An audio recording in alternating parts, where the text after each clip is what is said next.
Hello दोस्तों, मैं हूं शकील अहमद और आप सुन रहे हैं मेरे YouTube चैनल पर गुमनाम किस्से।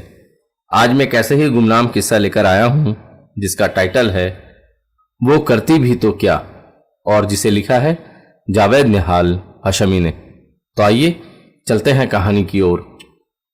अजीब बच्चा था, चेहरे पर बला का भोलापन और खामोश रहने वाला, मगर खेल कूद में और बच्चों ही की तरह। स्कूल यूनिफॉर्म इतना बेढंगा कि उससे उसकी गरीबी झांकती रहती। सबसे हैरान कुन उसकी साल भर की हाजिरी थी। तूफानी बारिश हो या कड़ाके की सर्दी, क्या मजाल कि स्कूल नागा हो जाए। जबकि वो पढ़ाई में काफी कमजोर था, लेकिन हाजिरी के मामले में क्लास मॉनिटर हो या रोल नंबर 1, दोनों ही उसका मुकाबला नहीं कर सकते थे। लेकिन उस दिन तो हद हो गई जब बुखार की हालत में भी वो क्लास में हाजिर था। मेरे मना करने के बावजूद भी जब वो दूसरे रोज अपने तमतमाते चेहरे के साथ क्लास में नजर आया तो मुझे बड़ा गुस्सा आया। मेरी सख्ती करने पर उसने जो जवाब दिया, उसने मुझे अंदर से दहला कर रख दिया।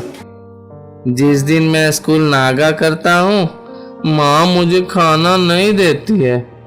सहमापन उसकी आंखों से जाहिर हो रहा था। जाहिल कहीं के।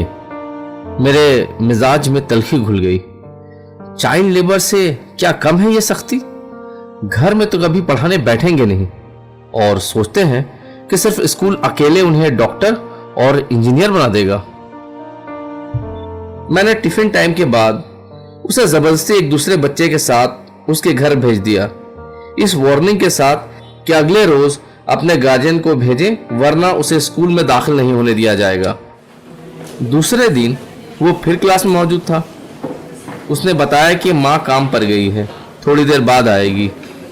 थर्ड पीरियड के दौरान मैली कुचैली साड़ी पहने गोद में 2 साल का एक नंग धड़ंग बच्चा लिए उसकी माँ आई। आपने अपने बच्चे को ऐसी हालत में स्कूल कैसे भेज दिया? आपको पता है उसकी तबीयत कितनी खराब है? मैंने लहजे की तलखी को काबू में रखते हुए पूछा। अरे क्या बोले मास्टर बाबू, आप उसको नहीं जानते हैं।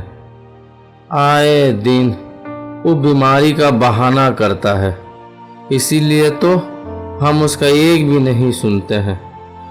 और फिर वो घर में रह के क्या करेगा? खाली बदमाशी ही तो करेगा, और उसका ऊपर से उसका पढ़ाई का भी नुकसान होगा। देखिए, सरकारी कानून के मुताबिक आप उसे ऐसी हालत में स्कूल नहीं भेज सकती, मैंने उसे समझाने के अंदाज में कहा। लेकिन कुछ ही देर में मुझे एहसास हो गया कि उसे कुछ समझाना बहुत मुश्किल काम होगा। उसका चेहरा उतर गया। मैं आपको यकीन दिलाता हूं कि मैं उसकी पढ़ाई का नुकसान होने नहीं दूंगा। जब तक वो घर में रहेगा, मैं तमाम पीरियड की पढ़ाई और होमवर्क वगैरह रोज लिखकर किसी बच्चे के हाथ भिजवा दिया करूंगा। ये सुनकर वो फिक्रमंद नजर आने लगी। क्या सोच रही हैं आप? मैंने उसके चेहरे की तरफ सवालिया नजरों से देखा। जी, तो क्या हम उस बच्चा का हाथ से प्याला भी भिजवा देंगे क्या? उसने बड़ी उम्मीद भरे लहजे में पूछा, क्योंकि उसकी नज़र मिड डे मील के लिए लाइन में लगे लड़कों पर टिकी हुई थी।